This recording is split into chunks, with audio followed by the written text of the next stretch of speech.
So what they do, all right, take the chains off you, but keep you in bondage in your mind, so that you're struggling, trying to figure out, how do I, now that I am free, what do I do? All right, we understand that, when the Emancipation Proclamation was signed, they said, okay, y'all free, go. And most of them said, where we gonna go? What we gonna do? What do we know to do? We don't know to do anything else, right? So we'll stay here and work for you, all right? And we'll be free. We'll be free. He said, okay, well, you go ahead and do that. You go ahead and work for me, and you'll be free. They said okay. They said okay. Yeah, because that's all they knew. That's all they knew. Change is difficult. Change is difficult for people, because to change, you have to know what to change. People want to change behavior without changing thinking. Behavior is driven by your thoughts. There's not a behavior that exists in anybody that doesn't have a thought behind it. And we've been conditioned to deal with behavior and not with thinking. We've been conditioned to deal with how a person behaves.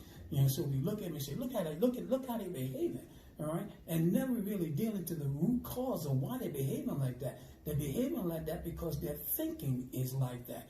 They think that's all they have to do. They think that's all they can do. So they're not aware that there are other means, other options, other ways, right? They'll do what comes natural. And the law of the jungle kicks in, and they start trying to kill the young to survive, right? They don't raise the young to rule. They kill the young to survive. That's a big difference. Big difference. Yeah.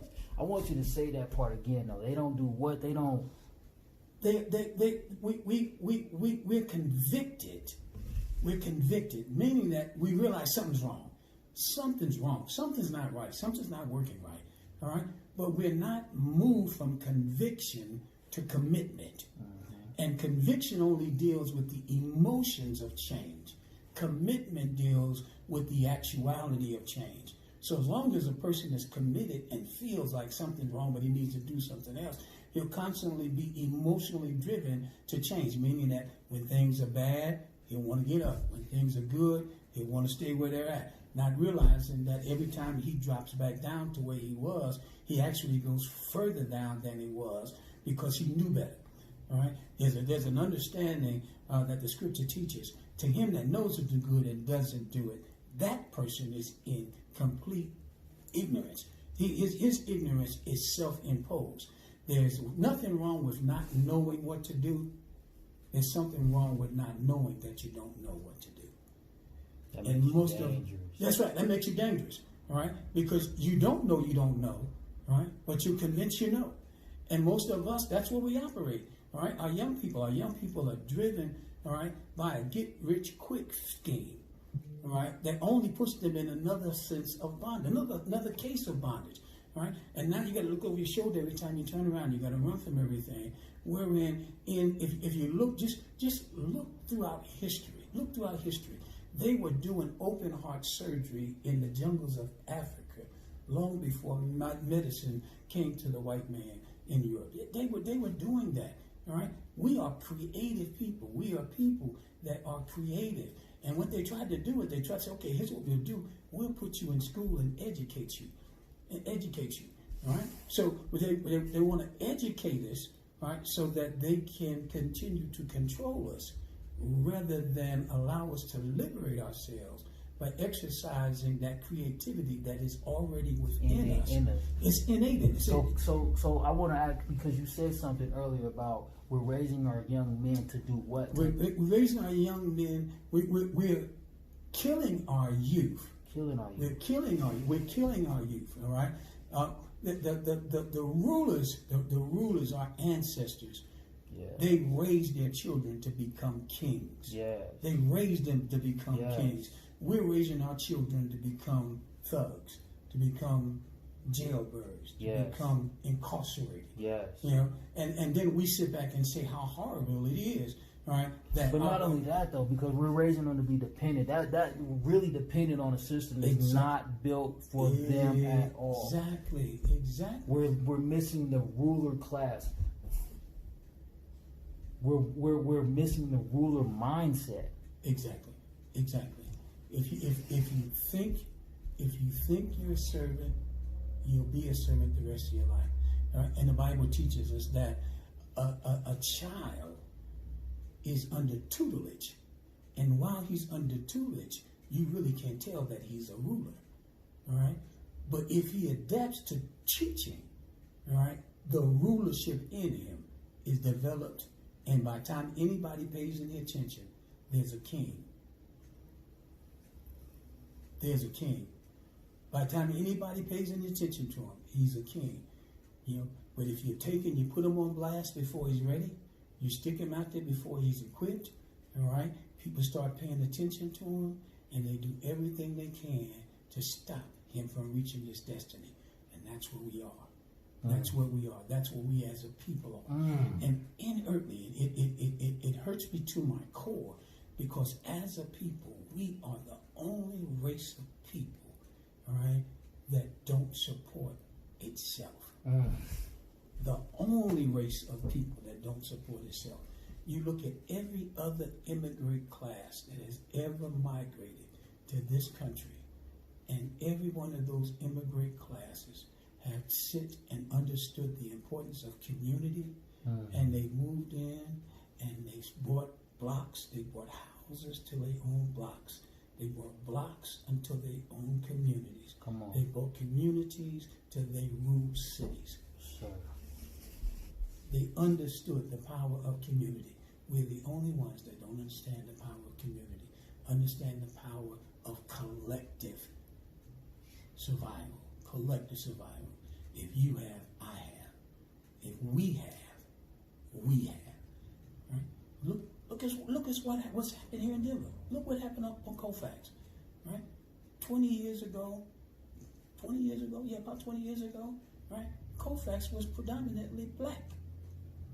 When they let the blacks move beyond York Street coming this way, right, it was predominantly black.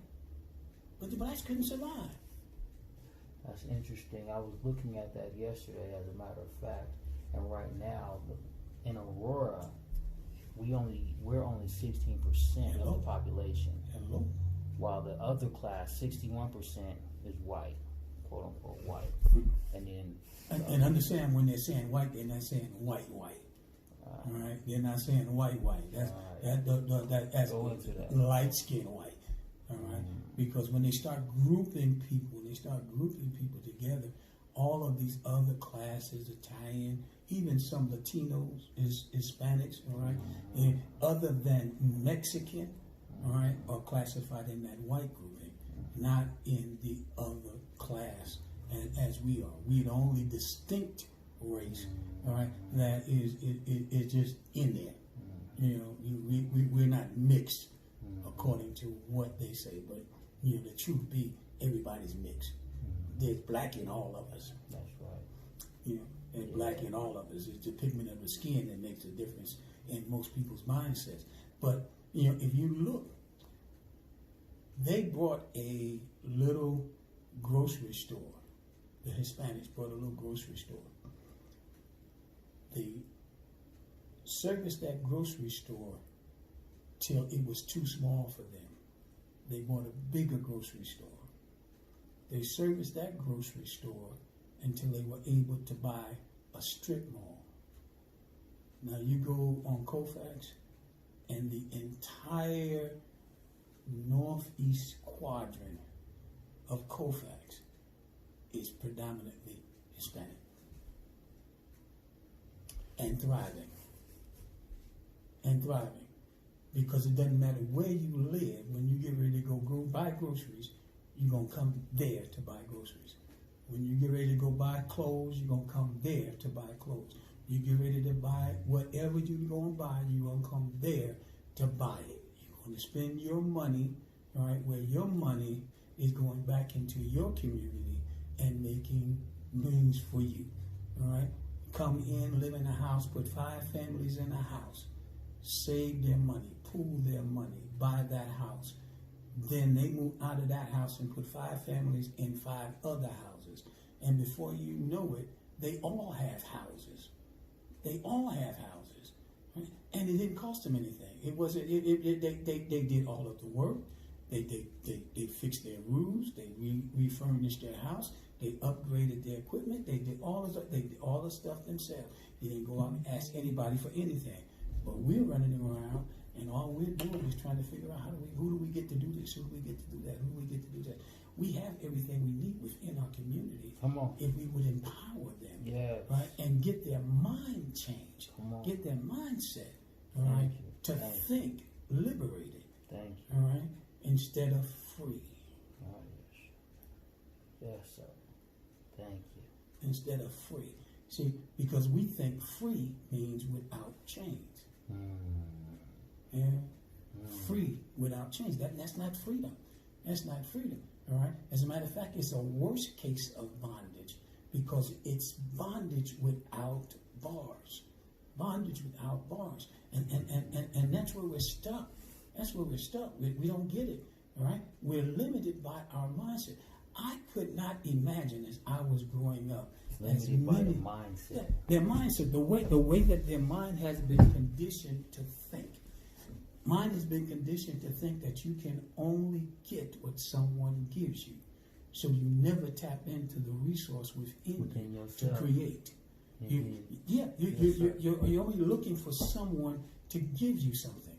And we have a generation of people who are looking for entitlement, and not understanding that nothing's free. Whatever is given to you comes at a cost. It comes at a cost, and it normally costs you more than you really realize you're paying. It normally costs you more. All right, we don't get it. The demise of the black race was orchestrated, and it still is. Welfare, social services, all of these government programs were specifically designed to destroy the family unit. To destroy the family unit. To get the head out of the way. To get the man out of the house, get the head out of the way, to emasculate the woman who is driven by her feelings and her emotions, right? And then to come back and say, now what you going to do? Because if you cut the head off, the body will fall. The body will fall. All right? And then you got women raising boys, and they'll never become men. Because it doesn't matter how strong a woman is, she cannot be a man, and she cannot raise a man. That's just my Sir, so yeah, sir, you going in, you going right into it, and I mean, I share the same sentiments, and that's why I say that's part of the reason why we're in the condition we're in right now, because we don't have men. That's why I also appreciate what you're doing and what you're saying and what you're offering, to the community as a means of providing a way to cultivate that culture again, right, of manhood and honoring our ancestors and honoring the ideology of what it takes to be the head. See, my greatest fear is that I'll leave, I'll die, and all that I have die with me. That's a real fear. Yeah, and that's where we are. That as a race of people, that's where we are, right? In the 50s and the 60s, right? As a culture, civil rights movement, and everything else, we were moving in a direction, right, that was moving toward emancipation. We were moving in that direction. When you say moving in the direction of emancipation, are you saying complete liberation? Yes. Not assimilation. Not assimilation, but complete.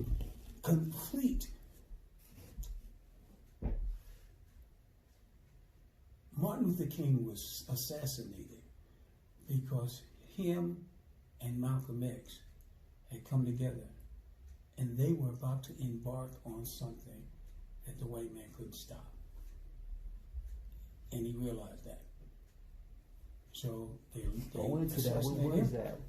What was that? What was that? That it wasn't going to be trying to figure out how we fit into that society, right? But how we survive as a society of our own, all right? And we went to like going, we're not talking about going back to Africa either. We weren't from Africa. We didn't come from Africa, all right?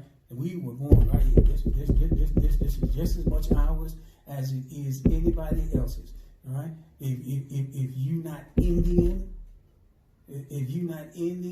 you are an immigrant here too. You know, you're an immigrant here too. So, you know, we have just as much right to exist here as everybody else has to exist here. Right? We just don't we don't realize that. We don't realize that. You know, and Martin got with Malcolm. He said, Malcolm, look, you have built into your people, all right, a unification factor, all right, that is based on empowering, all right, but, right, it draws too much attention because it's radical. It's radical, right? And as long as you draw attention to stuff, right, before it is full-fledged and ready to be put out there, people will always get in front of you to try to figure out how to stop it. All right? So calm it down a little bit. Calm it down a little bit. Do what So that's what Martin said to Malcolm. Yeah. Calm it down. Just tone it down a little bit. Tone it down a little bit. So what was his response? His response. He was going to do that. That's why Malcolm got assassinated. That's why Malcolm got assassinated. All right? Because Malcolm was buying it. Malcolm was buying it. You start look. You really look beyond what the newspapers want to report. All right? And see what really took place. What really took place. All right? You know, all those marches and all that stuff that was going on, right? Them white people wasn't protecting Martin. It wasn't those white people that was protecting Martin. Who was it? Huh? It was Malcolm. It was a black people. Another day, another story. Yes, sir. Yes, sir. Another day, another story. I tell you, you get me started. I appreciate that. I appreciate that. Man, I'm gonna go ahead and cut this off because we got some more work to do. That's peace, man. I appreciate that for real.